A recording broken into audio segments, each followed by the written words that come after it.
नमस्कार। आज हम व्याकरण की सबसे निचले स्तर की जो हमारा ज्ञान होता है, यानी कि जो सबसे बेसिक व्याकरण है, जिसे हम कह सकते हैं भाषा और व्याकरण। व्याकरण यानी ग्रामर, हिंदी ग्रामर। आज हम भाषा और व्याकरण के बारे में पढ़ेंगे। जैसा कि हम जानते हैं, व्याकरण जो है वो पूरी तरह से भाषा पर ही आधारित है। तो मैं आपको भाषा का एक उदाहरण देकर भाषा क्या होती है इस बारे में पढ़ाऊंगी। सुनिए ये उदाहरण क्या है। कल हमारे विद्यालय का वार्षिकोत्सव है। हमारे विद्यालय के प्रधानाचार्य जी श्री रविंद्रनाथ त्यागी जी ने नगर के सभी गणमान्य व्यक्तियों को निमंत्रण पत्र लिखकर आमंत्रित किया है। सभी छात्रों और आचार्य गणों ने मिलकर वार्षिक उत्सव की तैयारियां की। सरस्वती वंदना के बाद छात्रों ने सांस्कृतिक कार्यक्रम प्रस्तुत किए। मुख्य अतिथि जी ने हमारे विद्यालय की बहुत सराहना की। छोटे बच्चों को पुरस्कार देकर सम्मानित किया। जैसा कि आपने ये उदाहरण सुना, इस उदाहरण के अंदर प्रधानाचार्य जी ने निमंत्रण पत्र लिखकर अतिथि जी को बुलवाया। मुख्य अतिथि जी ने बोलकर सराहना की, जिससे बच्चों ने सुनकर अपने भाव और विचार व्यक्त किए तथा जो उन्होंने विचार और भाव व्यक्त किए थे उन्हें ग्रहण किया। कम शब्दों में यदि देखा जाए तो भाषा क्या है? भाषा वह माध्यम है जिसके द्वारा हम लिखकर, बोलकर, पढ़कर या सुनकर अपने भावों तथा विचारों का आदान प्रदान करते हैं, वही भाषा है। नेक्स्ट टॉपिक, ये विषय जो है वो है भाषा के भेद। तो भाषा के कितने भेद होते हैं? मुख्यतः भाषा के दो भेद होते हैं, लिखित भाषा एवं मौखिक भाषा। मौखिक भाषा क्या है? भाषा के जिस रूप के द्वारा हम बोलकर या सुनकर अपने विचारों का आदान प्रदान करते हैं या दूसरे के विचारों को स्वयं ग्रहण करते हैं, उसे ही मौखिक भाषा कहते हैं। बाद हम सुनेंगे मौखिक भाषा के कुछ उदाहरण, जिनमें आता है नाटक। नाटक के भीतर हम सामने वालों के विचारों को स्वयं सुनकर और समझते हैं। इसका एक और उदाहरण है बातचीत, भाषण आदि मौखिक भाषा के प्रयोग से ही हमारे सामने प्रस्तुत की जाती है। इसके बाद दूसरा भेद आता है लिखित भाषा। भाषा के जिस रूप के द्वारा हम लिखकर या पढ़कर अपने विचारों का आदान प्रदान करते हैं, वहीं पर लिखित भाषा का प्रयोग होता है। लिखित भाषा का उदाहरण हम देख सकते हैं पुस्तक, पत्र पत्रिकाएं, कहानी, उपन्यास आदि। ये सभी लिखित भाषा के उदाहरण हैं। जो हमारे पुराने समय में ग्रंथ लिखे गए थे, सब कुछ भाषा पर आधारित है, किंतु ये है लिखित भाषा। भाषा का एक तीसरा प्रकार भी कह सकते हैं, किंतु अपने विचारों का आदान प्रदान करने का एक और माध्यम है, जिसे हम सांकेतिक भाषा कहते हैं। पुराने समय में आदि मानव भाषा नहीं जानते थे। उनको अपने विचारों का आदान प्रदान करने के लिए सांकेतिक भाषा का प्रयोग करना पड़ता था, जिसे आज हम तीसरा प्रकार भी कह सकते हैं। आज भी सांकेतिक भाषा का प्रयोग कुछ स्थानों पर किया जाता है, जैसे अध्यापक हमें मुंह के ऊपर उंगली रखकर ये समझाता है कि तुम चुप रहो। ऐसे ही कुछ और भी उदाहरण होते हैं, जैसे चौराहे पर खड़ा सिपाही हमें जोर जोर से चीख कर तो सारे ट्रैफिक को दिशा निर्देश नहीं दे सकता, इसलिए सांकेतिक भाषा में या संकेत देकर सिंबल्स कुछ होते हैं, उनके माध्यम से ट्रैफिक को सही दिशा दिखाई जाती है। इसके बाद आता है भाषा का महत्व। भाषा का महत्व क्या है? भाषा वास्तव में यानी कि सचमुच एक विकास की सीढ़ी है। भाषा में ही मनुष्य अपने ज्ञान विज्ञान की धरोहर आने वाली पीढ़ियों के लिए छोड़ता है। परंतु आज भी जंगली जनजातियां इस प्रकार मिलती हैं जिन्हें लिखित भाषा का विकास बिल्कुल भी नहीं है, या जिनमें लिखित भाषा है तो बहुत कम, उनका विकास बिल्कुल भी नहीं हुआ है।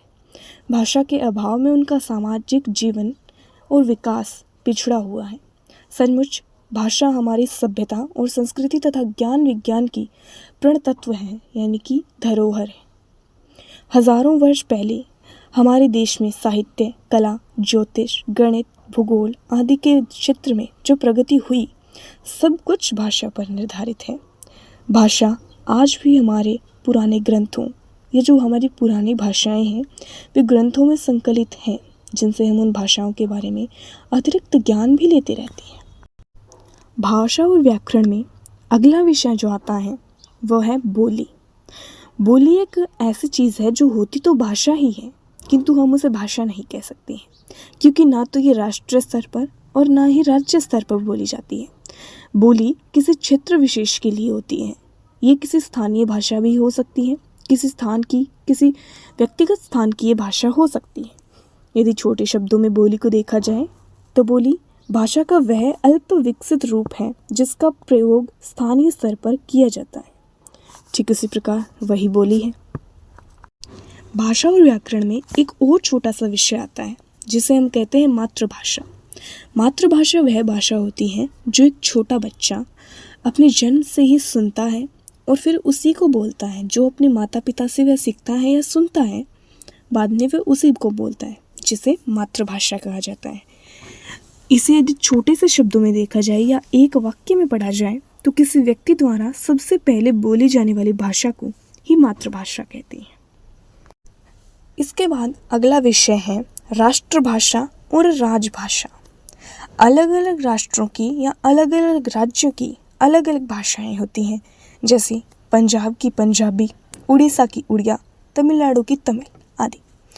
ये सब जो हैं ये अलग अलग राज्यों की भाषाएं हैं। जैसा कि हमारी हिंदी है, हिंदी को 14 सितंबर तथा 1949 को ही एक राजभाषा का दर्जा दिया गया था, जो कि हमारे लिए एक बड़ी गौरव की बात है। राष्ट्रभाषा वह भाषा होती है जो किसी एक पूरे देश में यानी एक राष्ट्र में बोली जाए, उसे राष्ट्रभाषा कहते हैं। राजभाषा यानी जिसे हमारे संविधान में उच्च दर्जा हो, जिसे सब लोग सामान्यतः प्रयोग करते हैं, वही राजभाषा होती है। एक और महत्वपूर्ण विषय है लिपि। जैसे जैसे मानव का विकास हुआ, उसे अपने विचारों को सुरक्षित रखने के लिए भाषा के लिखित रूप की आवश्यकता हुई, जो हम आज भी कर रहे हैं। मौखिक भाषा को लिखित भाषा का रूप देने के लिए कुछ विशेष ध्वनि चिन्ह निर्धारित किए गए थे। इन्हीं चिन्हों को या व्यवस्थित क्रम को लिपि कहा जाता है। यदि छोटे शब्दों में या एक वाक्य में लिपि को देखा जाए तो मौखिक भाषा को लिखित रूप में लिखने के लिए बने व्यवस्थित ध्वनि चिन्ह को लिपि कहते हैं। हमारे संविधान में 22 भाषाओं को जो है राजभाषा का या राष्ट्रभाषा का दर्जा है, जो स्थानीय तौर पर प्रयोग की जाती हैं या राष्ट्रीय तौर पर प्रयोग की जाती हैं। जैसे कि पंजाबी है, पंजाबी भाषा की लिपि है गुरुमुखी, उर्दू की फारसी, हिंदी की देवनागरी, संस्कृत की भी जो लिपि है वह देवनागरी ही है। प्राचीन समय में ही इन लिपियों का निर्धारण हुआ था। जो प्राचीन समय में जिस लिपि का प्रयोग किया जाता था, यानी सबसे पुरानी जो लिपि है वो है देवनागरी। देवनागरी को पूर्व समय में ब्राह्मी लिपि भी कहा जाता, जिसे ब्राह्मी लिपि भी कह देते हैं, जो ब्राह्मी लिपि होती है। ये सब जो बातें हमने अब तक पढ़ी, ये थी भाषा। भाषा कितने प्रकार की होती है और भाषा का प्रयोग कैसे कैसे, कहाँ कहाँ और क्यों किया जाता है। इसके बाद हमारा दूसरा और महत्वपूर्ण जो विषय है वो है व्याकरण। व्याकरण वह शास्त्र है जिसके द्वारा मनुष्य या हम किसी भी भाषा को शुद्ध रूप से बोलना, लिखना तथा पढ़ना सीखते हैं, वह ये व्याकरण है। व्याकरण एक बहुत ही शुद्ध और पवित्र शास्त्र है जो हर किसी भाषा को हमें सिखा सकता है। यदि हमें कोई भी नई भाषा सीखनी है तो उसके लिए हमें व्याकरण का प्रयोग या महत्व व्याकरण का ही ज़रूर समझना पड़ेगा। इसके बाद आते हैं व्याकरण के भेद। व्याकरण का पहला भेद है वर्ण विचार, जिसे इंग्लिश में या अंग्रेजी में फोनोलॉजी कहा जाता है। व्याकरण का दूसरा प्रकार है शब्द विचार, जिसे मॉर्फोलॉजी कहा जाता है। और तीसरा एक महत्वपूर्ण प्रकार जिसे वाक्य विचार कहा जाता है, इसे हम अंग्रेजी में सिंटैक्स कहते हैं। वर्ण विचार, इसके अंतर्गत वर्णों के भेद, बनावट और प्रयोग आदि के संबंध में विचार विमर्श किया जाता है। इसमें हम वर्णों को अच्छी तरह से समझते हैं। इसके बाद आती है बात शब्द विचार की। शब्द विचार के अंतर्गत हम शब्दों के बारे में पढ़ते हैं, शब्द किस प्रकार बनते हैं, शब्द बनाने के क्या क्या नियम होते हैं, इसे ही हम शब्द विचार कहते हैं। इसके बाद बात आती है वाक्य विचार की। जिस प्रकार वर्ण को समझना, शब्द को समझना और उसी प्रकार वाक्य विचार में वाक्यों को समझना हमारे लिए महत्वपूर्ण है। वाक्य किस प्रकार बनते हैं और इनका प्रयोग कैसे किया जाता है, ये सब हम वाक्य विचार में पढ़ते हैं। इसके बाद व्याकरण का एक महत्वपूर्ण विषय आता है साहित्य। साहित्य एक ऐसी चीज़ है जो किसी भाषा का संचित ज्ञान कोश होता है, जो किसी प्रकार उसे साहित्य कहते हैं। साहित्य जो एक लिखने की कला होती है उसे ही साहित्य कहते हैं। लिखने की कला हर किसी की कोई साधारण बात नहीं है, इसके लिए भी हमें व्याकरण को समझना और अच्छी तरह से सीखना पड़ता है जिससे हम स्वयं लिख सकें। धन्यवाद। आशा है आज की वीडियो या आज की ये क्लास आपको बहुत पसंद आई होगी। इसमें आपको बहुत ज़्यादा ज्ञान मिला होगा या अच्छी बातें, कुछ भी हम कह सकते हैं, हमारी जो बेसिक नॉलेज मिली है हमें व्याकरण के बारे में या भाषा के बारे में। जो व्याकरण का, हिंदी व्याकरण का सबसे पहला टॉपिक भाषा और व्याकरण के बारे में आज हमने पढ़ा। कमेंट में बताइए आज की क्लास आपको कैसी लगी। Thank you. Have a nice